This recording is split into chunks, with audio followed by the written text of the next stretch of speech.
Hello friends, welcome back to the Hindu analysis. My name is Ritesh Agarwal and I'll take you through the top stories in today's Hindu. So let's get started. These are the top stories. On the front page you will see Covishield is fine but not Indian certification, says UK government. Rupees 50,000 for each COVID death. WHO tightens global air quality norms. Okay, very interesting, very important update related to environment. We'll look at it. Let women take NDA exam in November, providing a closure to the entire NDA issues, Supreme Court. Assam government flags Mizoram encroachments. Okay, so interstate dispute. India set to block Chinese investments in LIC related to LIC divestment. We'll talk about this. Taliban wants to address the world at UN. Whoa. Okay, interesting geopolitical development. We'll talk about it. No new coal project abroad, says Xi Jinping, Chinese president. We'll talk about this. And this judicial selection needs more than a tweak. This is from today's editorial section. Very interesting, very important and nice article. We'll talk about this. Okay, let's get started. Okay, so this is related to the ongoing tussle between the government of India and the government of UK. कल हमने इसके बारे में बात की थी. क्या हो रहा है यूके की करंट गाइडलाइंस के हिसाब से Indian traveller to UK irrespective of his vaccination status has to serve a 10-day quarantine period. Okay, now problem क्या है कि क्या हमारी वैक्सीन रिकॉग्नाइज नहीं है. तो UK government says that we do recognise Covishield. ठीक है, कोविशील्ड को लेकर के कोई प्रॉब्लम नहीं है, but problem is related to vaccine certificate. तो आपका जो वैक्सीन सर्टिफिकेट जनरेट होता है उस पर उनको भरोसा नहीं है. ठीक है, तो basically UK government is trying to say कि हो सकता है कि आपको वैक्सीन लगी ही ना हो और वैक्सीन सर्टिफिकेट जनरेट हो गया हो. ठीक है, तो बेसिकली दे सेड कि कोविशील्ड पे हमें पूरा भरोसा है. अगर आपको कोविशील्ड लगी है, we trust the vaccine but we do not trust your vaccine certifying system. Okay, तो हमारे यहाँ वैक्सीन सर्टिफिकेट किससे जनरेट होता है? कोविन ऐप से. राइट, तो ये कोविन ऐप को लेकर के पूरी तरह से सेटिस्फाइड नहीं है यूके गवर्नमेंट. तो let's look at the order. So in an unexpected move, UK government added Indian-made Covishield to its list of recognized vaccines. तो उन्होंने जो वैक्सीन्स को रिकॉग्नाइज किया है, जिन 3-4 वैक्सीन्स को उन्होंने रिकॉग्नाइज किया है, उसकी लिस्ट में कोविशील्ड तो है, but they refuse to recognise vaccine certificates given to those administered the vaccine in India. That means Indian travellers will still be subject to a 10-day quarantine rules. और इसको लेकर के काफी विवाद चल रहा है. तो what is the order exactly? Formulation of 4 approved vaccines. तो ये वैक्सीन्स अलाउड है. एस्ट्राजेनेका की वैक्सीन जो कि कोविशील्ड है, फाइजर बायोटेक की, मॉडर्ना की और जेनसन की, ये वैक्सीन्स को यूके ने अप्रूव किया हुआ है. इनके जितने भी फॉर्मुलेशंस हैं उनको यूके ने अप्रूव किया हुआ है. तो यानी कोविशील्ड तो अप्रूव्ड है, but India continue to remain on the list of amber countries. तो इंडिया अभी तक ग्रीन लिस्ट में नहीं आया, it's still on the amber list. ठीक है, therefore Indian travellers have to serve the quarantine period. 18 countries को उन्होंने ग्रीन लिस्ट में डाल दिया, which include countries like Canada, Denmark, Antigua, Barbuda. ठीक है, तो basically there are multiple countries on the green list also, but India is not able to make a place there. So because they are not assured about the working of the Cowin app. ठीक है, तो again this is a technical issue which I mean both countries are expecting to get resolved within a few days or so. But till then, obviously, it's hurting Indian travelers. Let's look at the next update. Okay, that's another important update in the front page. 50,000 for each COVID death. Okay, तो ये central government ने अभी inform किया. Ministry of home affairs has informed the Supreme court की जो national disaster management authority है, इन्होंने ये रिकमेंडेशन दिया है कि गवर्नमेंट शुड प्रोवाइड रुपीज़ 50,000 पर person towards the death of a person to the to his or her kin. Okay, तो ये उन लोगों ने कहा है कि 50,000 रुपये प्रति व्यक्ति डेथ का कॉम्पनसेशन कह सकते हैं इसे, ये जो है परिवार के किसी व्यक्ति को दिया जाए, और ये दिया जाए स्टेट डिजास्टर रिस्पॉन्स फंड से. ठीक है, तो NDMA has recommended payment of 50,000 to the next of kin of those who died of COVID-19. मगर ये दिया कैसे जाएगा, इसके लिए प्री कंडीशन क्या है कि आप कि जो भी मेंबर की डेथ हुई है उसको भी सर्टिफाइड होना चाहिए that he has died because of Covid. ठीक है, money would be provided from state disaster response fund, जैसा मैंने बताया है. ठीक है, the disbursement amount would be carried out by district disaster management authority and it would be a continuous scheme. मतलब ऐसा नहीं है कि 2019 में जिन लोगों की कोविड से डेथ हुई थी उनको मुआवजा मिलेगा, या 2020 में जिनकी कोविड से डेथ हुई थी उनको मुआवजा मिलेगा। जिसकी भी कोविड से डेथ होती है, रही है या होती रहेगी, इन द सेंस कि आगे भी कभी होगी, तो उस केस में भी ये मुआवजा मिलेगा, ऐसा उन्होंने प्रपोज किया है। ठीक है, चलिए आगे देखते हैं। देखो ये आज की एक बड़ी इंपॉर्टेंट स्टोरी है, WHO tightens global air quality norms. इसका मतलब क्या है? So what is WHO? World Health Organization, है ना। तो वर्ल्ड हेल्थ ऑर्गेनाइजेशन ने एयर क्वालिटी नॉर्म्स को बदल दिया है। ठीक है, तो जैसे WHO के ग्लोबल एयर क्वालिटी नॉर्म्स है, वैसे हमारे यहाँ भी अपने नॉर्म्स हैं, बट हमारे नॉर्म्स में और WHO के नॉर्म्स में फिलहाल कोऑर्डिनेशन नहीं है। तो जो पुराने नॉर्म्स है WHO के, उनके साथ भी हमारा कोई कोऑर्डिनेशन नहीं है, तो इनके नॉर्म्स बदलने से हमारे ऊपर एज सच कोई फर्क नहीं पड़ेगा। ठीक है, in the short run, but in the long run obviously across the world people will move towards these norms. तो देखो नॉर्म्स क्या हैं। इससे पहले 2005 में इनके एग्जिस्टिंग नॉर्म्स अपडेट हुए थे, उसके बाद अभी अब अपडेट हुए 2021 में। ठीक है, तो इंडिया में क्या है? इंडिया में national ambient air quality standards, जैसे इनके ग्लोबल एयर क्वालिटी नॉर्म्स है, वैसे इंडिया में सिमिलर लाइंस में है national ambient air quality standards, जो कि central pollution control board prescribe करता है। ये बताता है कि हवा में कितना पोल्यूशन होना चाहिए, कितना पर्टिकुलेट मैटर होना चाहिए। ठीक है, अलग अलग गैसेस के कितने लेवल होने चाहिए। ठीक है, so national ambient air quality standards are standards for air quality set up by the central pollution control board that is applicable nation wide. ठीक है, अब देखो थोड़ा सा एक कंपैरिजन, एक अच्छी टेबल हिंदू में दी हुई है जिसमें ये बताया गया कि WHO के नॉर्म्स क्या कहते हैं और हमारा कितना है। तो WHO के एग्जिस्टिंग नॉर्म्स क्या कहते थे कि पर्टिकुलेट मैटर ऑफ 2.5 का एनुअल एवरेज जो है वो क्या होना चाहिए। यहाँ पर आप देख रहे हो 10, इट्स इन ग्राम पर मीटर क्यूब, तो यहाँ पर 10 है, अभी नया अपडेटेड कितना है 5, और इंडिया का प्रिस्क्राइब कितना है 40। मतलब WHO कहता है 5 होना चाहिए और हम क्या कहते हैं 40 होना चाहिए। ठीक है, तो अभी इतना डिफरेंस चल रहा है। ठीक, इसी तरीके से 24 घंटे का एवरेज अगर देखा जाए, जो कि थोड़ा सा ज़्यादा होगा ऑब्वियसली एनुअल के मुकाबले, तो यहाँ पर ये 25 था, इसे अपडेट करके 15 कर दिया गया, और हमारा कितना चल रहा है? हमारा 60 चल रहा है। तो बहुत डिफरेंस है। पर्टिकुलेट मैटर 10 में भी देखोगे तो बहुत डिफरेंस है, यहाँ 15 है, यहाँ 60 है, यहाँ 45 है, यहाँ 100 है। तो यानी WHO के अपडेटेड स्टैंडर्ड से अभी हम काफ़ी डिस्क्रिपेंसी पर हैं। हमारे ये परमिटेड स्टैंडर्ड्स हैं। अच्छा, ऑब्वियसली इससे ज़्यादा पोल्यूशन लेवल है, बट ये हमारा परमिटेड स्टैंडर्ड है कि आप इतना भी मेंटेन कर लें तो आप इंडियन गवर्नमेंट के रूल्स को फॉलो कर रहे हो, वो भी WHO के परमिटेड स्टैंडर्ड से काफ़ी आगे। ठीक है, but gradually the world has to converge to these standards. तो गवर्नमेंट का एक dedicated national clean air programme है जो कहता है कि हम 20 to 30% रिडक्शन लेकर आना चाहते हैं particulate matter concentrations by 2024 in 122 cities. ठीक है, और ये कौन से शहर हैं that do not meet national ambient air quality standards. ठीक है, तो इन 122 शहरों में हम पर्टिकुलेट मैटर को रिड्यूस करना चाहते हैं 20 to 30% तक। ठीक है, by 2024। But again it's one thing which we have planned, but let's see whether we can achieve it.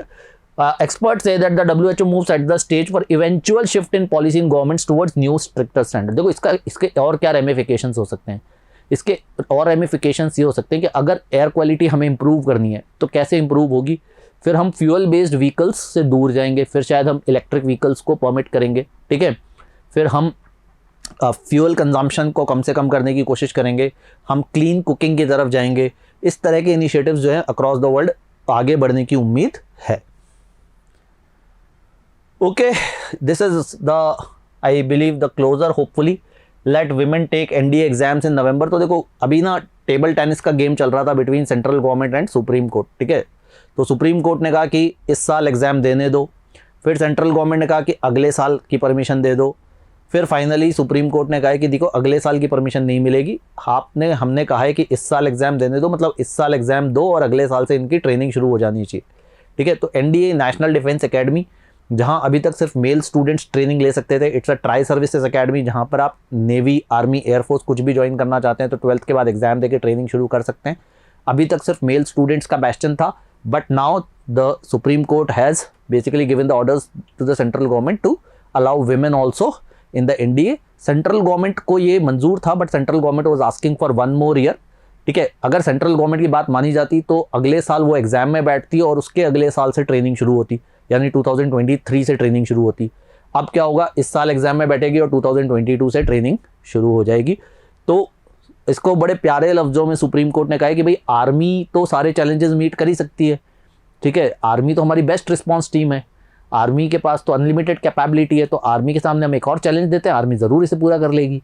ठीक है, तो ये हुआ है, Supreme Court push the armed forces to make history happen by allowing women to write the NDA exam in November this year. चलिए अब एक inter state dispute की बात करते हैं, असम और मिजोरम में। तो असम के फॉरेस्ट डिपार्टमेंट ने एक रिपोर्ट पब्लिश की है जिसमें उन्होंने कहा है कि असम और मिजोरम की जो बाउंड्री है, ठीक है, उस बाउंड्री के आसपास मिजोरम धीरे धीरे असम के एरिया को अपने कब्जे में ला रहा है, एनक्रोचमेंट हो रहा है, कब्जा हो रहा है, ठीक है, जमीन हथियाई जा रही है, ठीक है।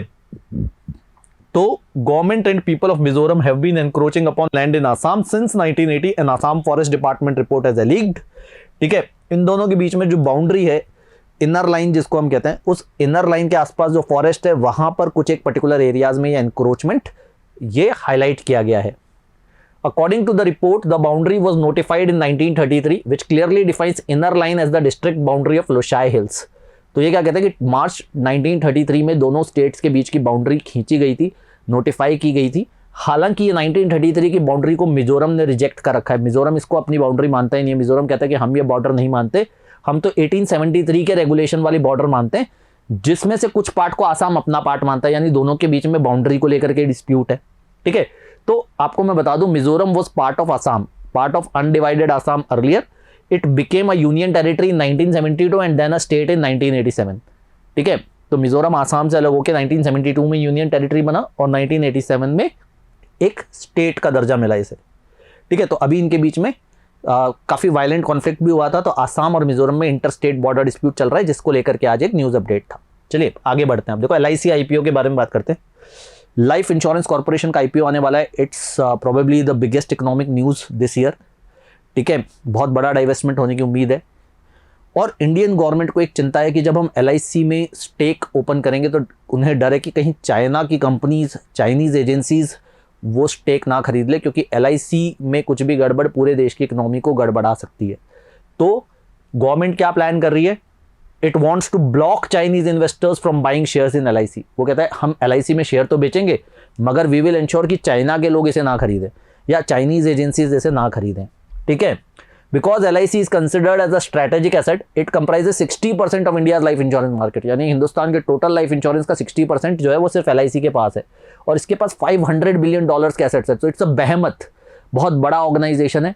और अगर ऐसा ऑर्गेनाइजेशन चाइनीज के हाथ चला जाता है तो फिर ये इंडिया के लिए एक बहुत समस्या की बात हो जाएगी, ठीक है। That is why the government, though it is planning to allow foreign investors, ऐसा नहीं है कि बाकी देशों के लोगों को अलाउ नहीं कर रही है, government is planning to allow foreign investors to participate in LIC IPO, but it for strategic reasons, for security reasons, it wants to block Chinese investors from investing in LIC IPO। देखो LIC IPO इस साल एक important topic रहने वाला है, और इसको मैंने पहले भी कहा है कि इसको आप प्रॉपर डाइवेस्टमेंट के अम्ब्रेला में देखो। इसमें फिर एयर इंडिया भी आ गया, इसमें LIC भी आ गया, इसमें एसेट मोनेटाइजेशन जो हमारी नेशनल मोनेटाइजेशन पाइपलाइन आई गई वो भी आ गई। तो गवर्नमेंट के पास जो जो प्रपोजल्स हैं पैसा लेकर आने के, उन सारे प्रपोजल्स को आप एक अम्ब्रेला में लेकर सोचो और उसको एक साथ देखो, एक आर्टिकल उस पर आ सकता है। Taliban wants to address the world at United Nations. देखो अब तालिबान की चेकलिस्ट अगर देखी जाए तो अफगानिस्तान कैप्चर्ड, पंजशीर कैप्चर्ड, ठीक है, कैबिनेट डन, देश में बर्बादी डन। तो अब तालिबान के लिए बचा क्या है? तो तालिबान कहता है अब इंटरनेशनल रिकॉग्निशन बचा है, दुनिया की बाकी कंट्रीज भी मान ले कि अफगानिस्तान के राजा हम ही हैं, तो बस अपना काम हो गया। और वो कैसे होगा? अगर हम यूनाइटेड नेशंस को एड्रेस कर दें फ्रॉम अफगानिस्तान, तो यानी ये तो बिल्कुल दुनिया ने मान ही लिया ना भाई, अफगानिस्तान के रिप्रेजेंटेटिव अगर तालिबान है, that means Taliban is ruling, Taliban is the king, ठीक है। तो उन्होंने कहा कि यूनाइटेड नेशन जनरल असेंबली का सेशन चल ही रहा है, इससे अच्छा मौका क्या होगा? तो they have sent a letter, they said that now we are the government in Afghanistan and we want to address the United Nations on behalf of Afghanistan, ठीक है। तो Taliban have asked to address world leaders at United Nations in New York this week, nominated their Doha-based spokesman Suhail Shaheen. देखो ये interesting नाम है, इसको आप note कर ले। सुहेल शाहीन को अफगानिस्तान का UN एम्बेसडर इन्होंने नियुक्त किया है, ठीक है। और तालिबान के जो फॉरेन अफेयर्स मिनिस्टर है मिस्टर मुताकी, इन्होंने एंटोनियो गुटेरेस को लेटर भेजा है, खत भेजा है, जिसमें उन्होंने कहा है कि सुहेल शाहीन चाहते हैं कि वो तालिबान के रिप्रेजेंटेटिव के तौर पे, अफगानिस्तान के रिप्रेजेंटेटिव के तौर पे यूनाइटेड नेशंस को एड्रेस करें, ठीक है, जिसका जवाब अभी दिया जाना बाकी है। It looks a bit difficult, ठीक है, क्योंकि अर्स्टवाइल गवर्नमेंट को रिप्रेजेंट करते हुए ऑलरेडी एक बंदा वहां पर बैठा हुआ है जो scheduled to speak on behalf of Afghanistan है, but now there are conflicting claims and will be interesting to see how this entire story unfolds. अच्छा, यूनाइटेड नेशंस जनरल असेंबली को एड्रेस करते हुए चाइना के प्रेसिडेंट ने कहा, क्या कहा है? चाइना के प्रेसिडेंट ने कहा है कि भाई अब हम कोई नया कोल फायर्ड प्रोजेक्ट अब्रॉड नहीं फाइनेंस करेंगे, यानी हम अपने देश के बाहर कोई कोल बेस्ड प्रोजेक्ट में इन्वेस्टमेंट नहीं करेंगे। ठीक है, ठीक है। जब मैं ये पढ़ रहा था तो मुझे बड़ी पुरानी हिंदी की कहावत याद आ गई कि वो 100 चूहे खा के बिल्ली हज को चली। ठीक है, तो China is world's largest emitter. ठीक है, और अब जब उन्होंने कार्बन न्यूट्रलिटी का कमिटमेंट कर दिया तो obviously they will have to scale down their emissions. तो उसी लाइंस पे इन्होंने कहा है कि they will not build new coal fired power projects abroad. अब देखो एडिटोरियल पे बात करते हैं। आज एक बड़ा इंटरेस्टिंग एडिटोरियल आया, this judicial selection needs more than a tweak. तो ये बेसिकली बात करता है, अभी देखो जुडिशियल अपॉइंटमेंट इस साल एक बड़ा इंपॉर्टेंट टॉपिक है, क्योंकि हमने कहा कि सुप्रीम कोर्ट कोलेजियम ने पहले सुप्रीम कोर्ट जजेस अपॉइंट किए, फिर हाई कोर्ट जजेस के नाम भेजे, ट्रिब्यूनल्स पे प्रेशर बना रखा है गवर्नमेंट के ऊपर। ठीक है, कुछ नेम परमानेंट जजेस के नाम पे भेजे। ठीक है, कुछ जजेस के ट्रांसफर्स किए, तो काफ़ी कुछ कर रहा है कोलेजियम जुडिशियल अपॉइंटमेंट्स के अराउंड। और ये जो आर्टिकल हैं, ये जो महारथी हैं सूर्य पार्थ सारथी, ये बेसिकली क्वेश्चन करते हैं इस पूरे प्रोसेस को। ये कहते हैं कि जुडिशियल अपॉइंटमेंट्स जो कोलेजियम कर रहा है, they are not, it's not transparent. ठीक है, हमें नहीं पता कि वो किस बेसिस पे लोगों को सिलेक्ट करता है, किस बेसिस पे लोगों को रिजेक्ट करता है, and this entire process needs reform. तो ये क्या कहता है कि जब हमारा कॉन्स्टिट्यूशन बना था तो इनिशियली प्रोसेस क्या था कि सुप्रीम कोर्ट जज कैसे अपॉइंट होते थे? By the president of India in consultation with chief justice of India and other जजेस दैट ही डीम्स फिट। पहले प्रोविजन ये था कि कोई कोलेजियम सिस्टम होता नहीं था, चीफ जस्टिस ऑफ इंडिया और प्रेसिडेंट आपस में कंसल्ट करते थे और बाकी जजेस के साथ कंसल्टेशन करके सुप्रीम कोर्ट का जज बनाते थे। उसी तरह से हाई कोर्ट के अपॉइंटमेंट कैसे होते थे? प्रेसिडेंट कंसल्ट करता था chief justice of India, state governor और chief justice of that particular high court. तो उनके साथ मतलब CJI supreme court, CJI of that particular high court, state governor और प्रेसिडेंट मिलकर के चुन लेते थे कि भैया इस हाई कोर्ट में ये जज आना चाहिए। ट्रांसफर के लिए अगेन प्रेसिडेंट जो है वो सीजीआई के साथ कंसल्ट करके हाई कोर्ट में जजेस का ट्रांसफर करवा देते थे। अब इस पूरे मैकेनिज्म में कहीं पे कोलेजियम जैसा कोई सिस्टम था नहीं, बट हुआ क्या, इन 1993 supreme court gave a ruling in second जजेस केस, जिसमें उन्होंने कहा कि एक पूरा नया सिस्टम ही डिजाइन कर दिया उन्होंने, कोलेजियम सिस्टम, जहां पे उन्होंने कहा कि भाई कॉन्करेंस होनी चाहिए। ठीक है, तो उन्होंने कहा कि collegium for appointment to Supreme Court and for transfer between High Court now comprises CJI and 4 senior most colleagues. तो यानी अब सिस्टम क्या है कि अब अगर आपको सुप्रीम कोर्ट जज बनना है तो उसके लिए आपको basically chief justice of India और 4 सीनियर मोस्ट सुप्रीम कोर्ट जजेस होंगे और इनका एक कोलेजियम होगा, इनमें कंसेंसस होगा तो जाकर के नाम आगे प्रेसिडेंट के पास जाएगा। फिर सिमिलरली हाई कोर्ट में सीजीआई होगा, सीजीआई के साथ 2 सीनियर मोस्ट कलीग्स होंगे और फिर हाई कोर्ट के लिए नाम जाएंगे। ठीक है, तो अब कोलेजियम सिस्टम आ गया इस रूलिंग्स के थ्रू। अब प्रॉब्लम क्या है कि there is no actual guidance on how जजेस आर टू बी सिलेक्टेड। तो रूलिंग तो आ गई, सिस्टम भी आ गया, मगर ये किस बेसिस पे जजेस का सिलेक्शन कर रहे हैं, ठीक है, उसको लेकर के काफ़ी वेग एक्सप्लेनेशन है, काफ़ी क्लियरिटी नहीं है, क्योंकि वर्ड्स हैं जैसे मेरिट के बेसिस पे, बट मेरिट को आप कैसे क्वालिफाई करोगे, मेरिट है। ठीक है, so the considerations that must go into the procedure for selecting जजेस इज लेफ्ट अनएक्सप्लेन्ड।